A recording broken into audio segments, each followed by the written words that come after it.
Assalomu alaykum hurmatli do'stlar.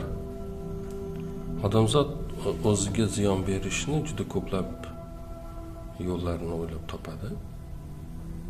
Masalan, oddiy choy ichib turganda jismiga ziyon beradigan narsalarni borib ichadi. Spirtli ichimliklarni ichadi. Inson ziyonda, hammamiz ziyondamiz. Qanday holatda ziyondamiz? Bugungi suhbatimizda mana shular haqida gaplashamiz. Inson ziyonda. Janob Alloh Asr surasida aytadiki, asr vaqtiga qasamki, barcha inson ziyon va baxtsizlikdadir. Qanday qilib bu ziyondan, baxtsizlikdan qutulish mumkin? Bizdagi dimog'dorlikdan, o'pkalashimizdan, jahldorligimizdan, hasadimizdan, orzu va bozliklarimizdan, havomizdan, o'zimizga qo'ygan binomizdan, manmanligimizdan, kibrimizdan, eng asosiysi chegara bilmas istaklarimizdan, ularning bizni qamrab olishidan, yo'q qilishidan qanday qilib qutulamiz? Agar yaxshilab o'zimizga, amallarimizga, holimizga nazar tashlasak, o'z-o'zidan kayfiyatimiz tushib qoladi. O'zimizni yomon his qilamiz. U qadar yomon his qilamizki, sababi nima? Sababi shuki, bizni kutgan narsamiz bo'lmaganmish. Ya'ni bizni xafa bo'lishimizning sababi bizni kutgan narsamiz bo'lmadi. Keyin oldimizga bittasi chiqadi va muammoni bartaraf etish yo'llarini o'ylab topganligini aytadi. Yo'llar ko'rsatadi, kutishni bas qil deydi. Hamma o'zi yashagan tajribalar va choralar bilan o'rtoqlashishni boshlaydi. Muammodan chiqish yo'llarini o'rgatishni boshlaydi. O'rganmaganlar o'rgatishni boshlaydi. Ammo hech kimimiz, birortamiz Janob Allohning bizga ko'rsatgan yo'liga yaqinlashmaymiz.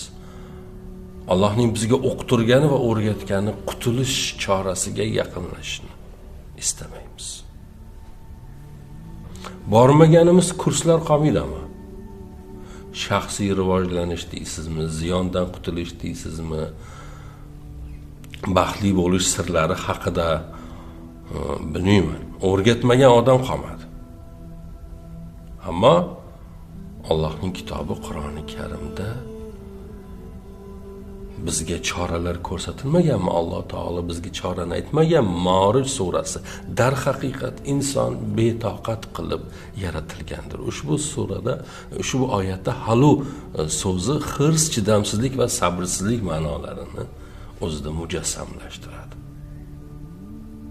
Inson, odam jannatda edi, u yerda hech bir muammo, yetishmovchilik yo'q edi. Keyin gunoh sodir etildi. So'ngra yerga tushdik. Bu yerda hamma narsa o'lchovli. Bu yer sabablar dunyosi. Ekmay turib o'rish yo'q.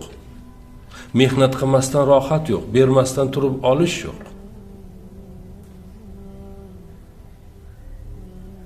Lekin biz nimaga qo'l ursak, undan osmon qadar bir istagimiz bor. Harakatlarimizda asossiz buyuklikka da'vo bor.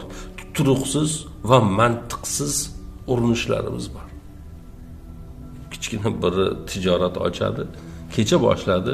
U yerdan kunda qancha olishi, oyda qancha olishi, yilda qancha olishi, 10 yilda qancha olishi, bularni hammasini o'ylab og'zini suv qochadi. Haqiqatga to'g'ri kelmaydigan raqamlarni orzu qiladi. Hammamiz ham shunaqamiz. Ichimiz kutishlar, havaslar bilan to'lib ketganmiz. Va o'ylab ko'rmaymiz, biz o'lchovli bir dunyodamiz. Har narsa o'lchalgan. Buni biz unutib qo'yamiz go'yo. Ustozlarimiz aytishadiki, avval insonlar qishloqlarda edi. Hamma narsa o'lchovli bo'lgani sababidan bir-birlarining mollariga odamlar ko'z olaytirardi. Bugun butun dunyo bitta qishloqqa aylangandek. Manbalar o'lchovli. Lekin bizni istaklarimiz o'lchovli emasda faqat. Uning chegarasi yo'q. Alloh azza va jalla bizdagi bu holni bilgani uchun inson betoqat qilib yaratilgandir. deb aytadi. Bitta kiyim olamiz, ozgina vaqt o'tgandan keyin u kiyimdan voz kechamiz. Yangisini olamiz, uni otamiz. Bitta telefon olamiz, yangisi chiqadi, uni tashlaymiz, yangisini olamiz. O'zimiznikini qo'yib, boshqalarnikini ham olamiz. Kiyim ustiga kiyim, oyoq kiyim ustiga oyoq kiyim, mashina ustiga yana yangi mashinalar. Bir uy bizga yetmaydi, yangisini olamiz. Bizdagi mana shu holatni bilgan Alloh taolo bizni toqatsiz ekanligimizni oyatlarida aytayapti. Endi aytsakki, bularni bizga nima zarari bor? Bu holatimizdan bizga bir zarar bormi? Janob Alloh yana aytayaptiki, Ma'orij surasida, qachon unga bir yomonlik, kambag'allik, kulfat yetib qolsa, u o'ta besabrlik qiluvchidir. Agar birorta kutganimiz bo'lmasa, qo'limizdagi bir narsalardan ayrilib qolsak, umidsizlikka tushamiz. Dunyo biz uchun iztirob makoniga, g'am, tashvish makoniga aylanadi. Baxtsiz bo'lamiz, nolishni va yomonlashni boshlaymiz. Chaplashni boshlaymiz. Boyagi qilganimiz oylik va yillik hisobotlar haqiqatga to'g'ri kelmay qolsa, ana keyin ko'ringlar. Istagan odamlarimiz bizni istamay qolsa, bizni rad etsa, yana o'sha holatga tushamiz. Hamma narsa biz kutgandek bo'lmaydi. Tamoman teskari bo'lishi mumkin. Ishlarimiz orqaga ketishi mumkin, sog'ligimiz yomonlashishi mumkin. Chunki bizning hayotimiz bir tekis emas, doimiy tushish va ko'tarilishlardan iborat. Tushish va ko'tarilishlar. Hamma uchun shunday. Ahvoli yaxshi bo'lganlar uchun ham, ahvoli yomon bo'lganlar uchun ham xuddi shu. Hech kim ahvoli sobitligini aytib maqtana olmaydi. Chunki hech kimning ahvoli sobit emas.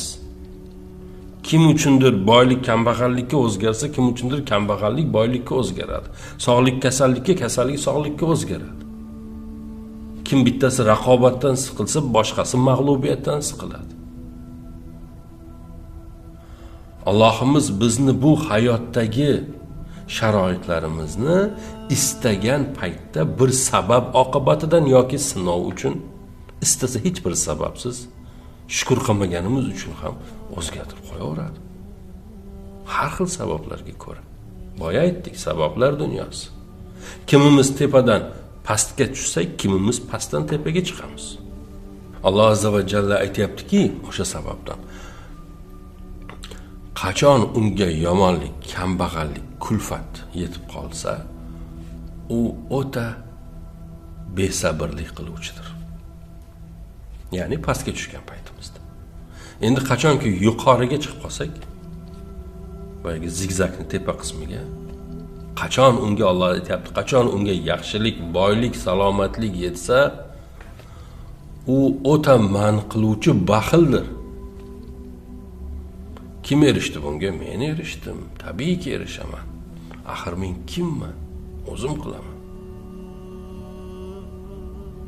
Alloh bizni bu holimizni bizga aytdi. Albatta bizga chiqish yo'lini ham ko'rsatdi. Ham Asr surasida, ham Ma'orij surasida. Alloh azza va jalla Asr surasida aytayaptiki, asr vaqtiga qasamki, barcha inson ziyon, baxtsizlikdadir. Faqat iymon keltirgan va yaxshi amallar qilgan, bir-birlariga haq yo'lini tavsiya etgan va bir-birlariga mana shu haq yo'lida sabr, toqat qilishni tavsiya etgan zotlargina najot topuvchilardir. Ma'orij surasida esa dar haqiqat inson betoqat qilib yaratilgandir. Inson betoqat qilib yaratilgandir. Qachon unga, ya'ni bizga kambag'allik, kulfat yetib qolsa, u o'ta besabrlik qiluvchidir. Qachon unga yaxshilik, boylik, salomatlik yetsa, u o'ta man qiluvchi baxildir.